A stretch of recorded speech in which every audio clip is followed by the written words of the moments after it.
Hello, everybody who didn't get to come to the Take a Stand El Sistema-inspired National Conference here in Los Angeles today. We are here to let you know a little bit, give you a little bit of the feel of what happened here today. It's our second day, and the minute we sat down, everyone's going, whoa, this day was a lot more intense. And it was a pretty intense day. I thought I'd start by asking our three friends, who you may remember from yesterday, and if not, go review yesterday's podcast. Margaret Gonzalez from Harmony Stockton. Jennifer Kessler from, Orchestra of St. Luke's. I forgot the program's name. The Youth Orchestra of St. Luke's. Youth Orchestra of St. Luke's at the Orchestra of St. Luke's. And Alicia Lee, the founder of Sister Cities Girls Choir. So, panelists, ladies, what is one thing that right off the top of your head is resonating, is sticking in your head from your experience today? Alicia? Today for me, today I feel like our movement has grown and we are maturing. I was so happy to see the long-awaited, for me personally, long-awaited conversations about race and class finally taking place in a meaningful way. I was so happy to see a charge from Eric Booth that we can do better and that we can do more. And I think it's a really good kick in the pants as our movement gets on that slope so that we can really keep ascending. And I'm really excited about it, about the maturity of the movement. It's exciting. Fantastic. That was really good. There were so many things percolating for me today, but I think one of them that really stood out was by the director of Yola et Ola, Christine Witkowski, who charged us with really investing in time in asking questions of our kids and not making assumptions of our kids. And it was not just investing the time and asking them questions, but following through with each of the families and each of the issues that come up in all of our programs, and that we really have to invest in all of the families and the kids, not just on a superficial level, but with as much as it takes to reach them. Yeah, absolutely. I was just going to mention that something that caught my attention today is how much it's important to put love in what we're doing, definitely, and have communication, extra communication with the parents, with the teachers, with the students. Ask them every single day, how are you doing? Ask them, the parents, how is everything? So that way we can reach and engage, have a better engagement between the students and the teachers. Yeah, and I get to say something too. I was struck, Jesse Rosen, who is the president of the League of American Orchestras, he was sort of celebrating the invigoration that El Sistema has brought to the U.S. orchestra world. He noted that there's some 26 orchestras present here at this conference, and then he used a phrase. He said, going back some number of decades, at the very formation of the League of American Orchestras, someone challenged him saying, what an organization needs to do is to move orchestras from being about something to being for someone. And he identified the El Sistema movement as another kind of a reinvestment in that idea, that classical music or intense ensemble music, its purpose is that it is for someone. It's not about ideas, it's not about egos, it's about the way it directly serves the people who are in the room and the people who are making it. You mentioned the conversation about race and social equity and voice. Tell us a little more how that, because that's a big part of Sister Cities. It is a huge part of Sister Cities, and I think it's a huge part of the El Sistema movement that we've been afraid to really tap into. Marianne Velez's speech this morning was really about how we can make sure that we are serving, when we're serving and working in low-income communities and we're serving kids that are primarily minorities, it's really important that we think about issues of inequality, of power, of social justice, and race and class has to be a part of that conversation. I know that so many teachers have thought about it, but it's been a kind of a taboo subject for so many of us, and I felt like today those shackles were kind of broken and people feel more comfortable to have the conversation, hopefully with their staff when they go home. I've had a few conversations here in the lobby, and the one thing that rings for me is that I think our challenge as El Sistema leaders is that when we look at the field of the kids that we serve, we do see a huge proportion of them are ethnic minorities in this country, and our leadership is not. And I think what's important is that we make sure that we're not recreating dynamics that we're trying to break in our society, in our classrooms. And that can only happen through honest discussion and dialogue. And so I was really proud that Marianne Velez got a standing ovation today. And I think that her standing ovation was about the power of her speech, but was also about people feeling free to ask questions that they haven't felt free to ask in a while. And that shows the growth of all of us. Other things that are staying with you. Well, let's talk about your 5% pen. Yeah, well, the viewers can probably spot this very attractive button. And I'll say what the idea was and then tell me how you reacted to it. The idea I was making is that as a national U.S. North American movement, we're not doing very well in terms of functioning as a movement. We got great work happening in programs. We've got good regional work happening. But when it comes to the level that lifts all boats, we stink. We just haven't got any momentum going. So my challenge to the field was to change our understanding of what it means to be a member of the El Sistema-inspired movement. Not just you do your work at your home site really well and then occasionally you help with something else that comes up, but that in fact you commit to investing 5% of your work hours in work that raises the level of all boats, nationally focused endeavors. So that was my challenge.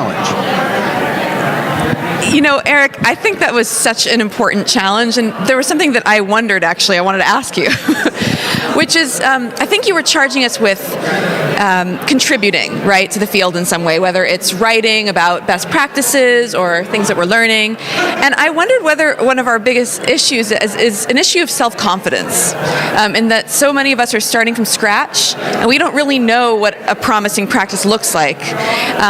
So that's number one. And number two is there are certain things I think some of us just aren't comfortable sharing because some of the issues that bubble up are not necessarily things we want to share publicly. And I think it's really important to be able to have an open dialogue, but I wonder what we can share in a way that's really safe. Well, I would answer that we need to build the confidence of sharing, but we ain't even doing the basics.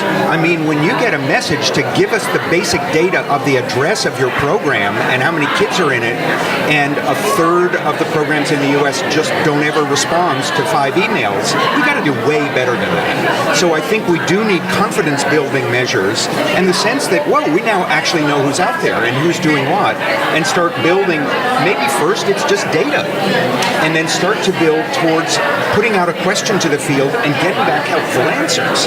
And then some national projects are going to come along and pouring energy into them, and instead of just, well, I'm busy, other people will take care of this opportunity.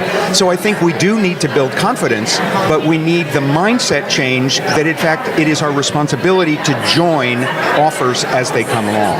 How did that sit for you, Margaret? The thought of taking 5% of your work time?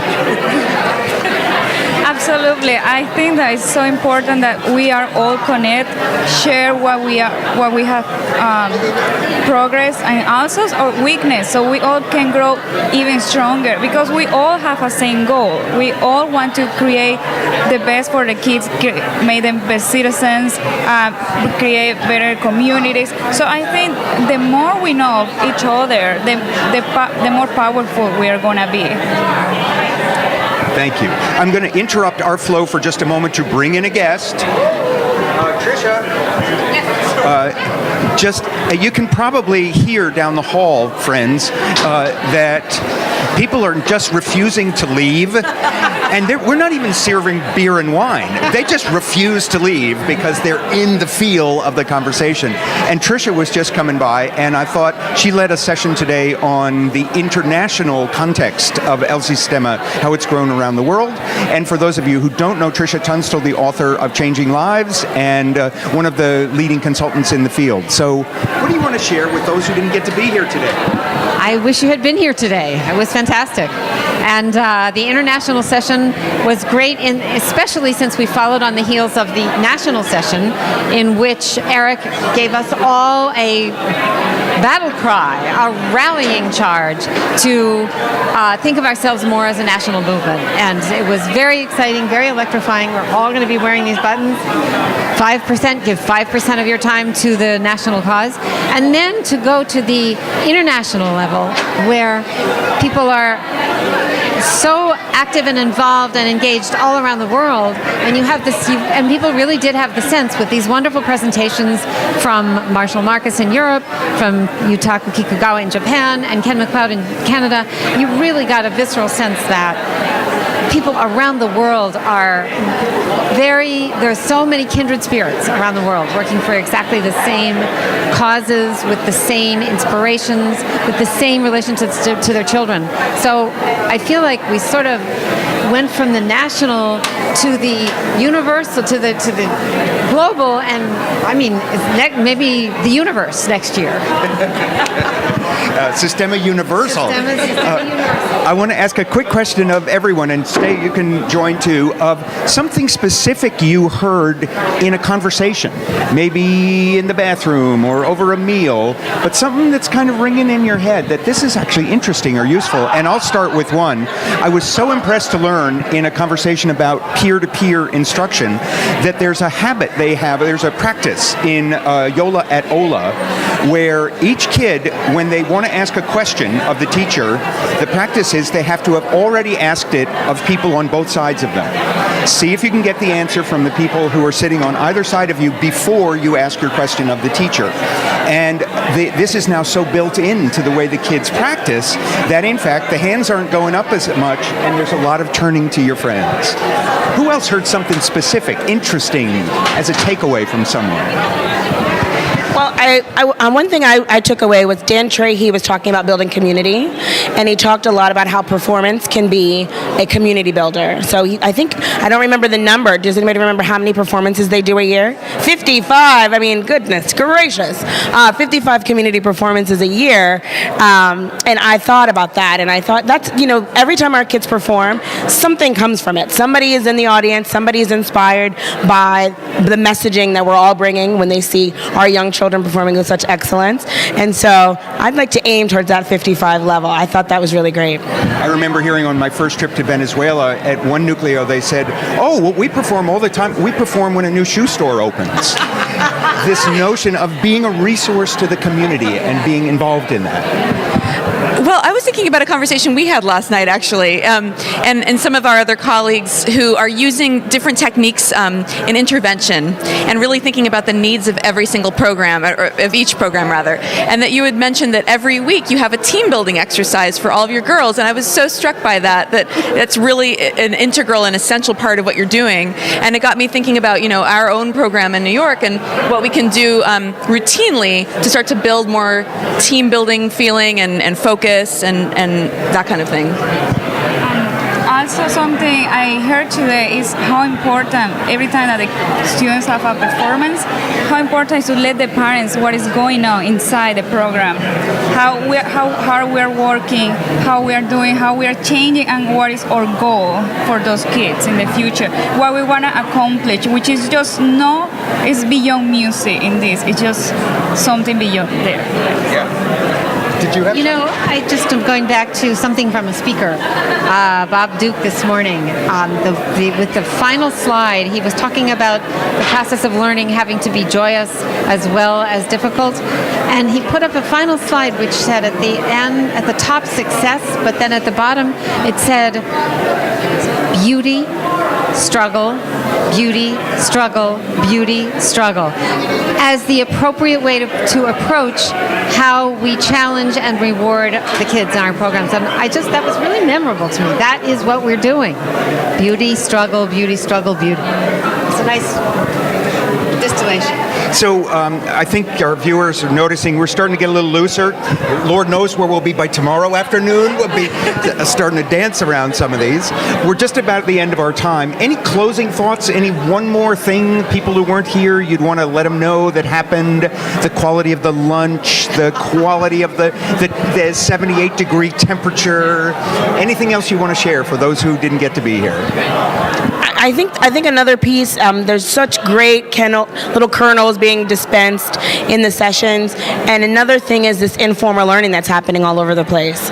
I think Jennifer's right. Sometimes people, and you were right as well. Eric said that we've been kind of brainwashed that our job is to keep our nose to the grindstone and not look up, and people may feel a little bit intimidated to be honest about what happens and the struggles they have. But Jennifer and I were sitting on the couch yesterday in the hotel, and we were talking about how sometimes when the kids are difficult, what that looks like, and how do we deal with that, and we were able to share that information, and those kind of little tougher conversations are happening, and I'm hoping that then they'll happen in a broader way, so we can all learn from these best practices. And I'm stealing that. You got it. Yeah, don't raise your hand unless you've asked 2 people. I love it. I'm stealing that. That's a new Sister Cities rule. So I love that.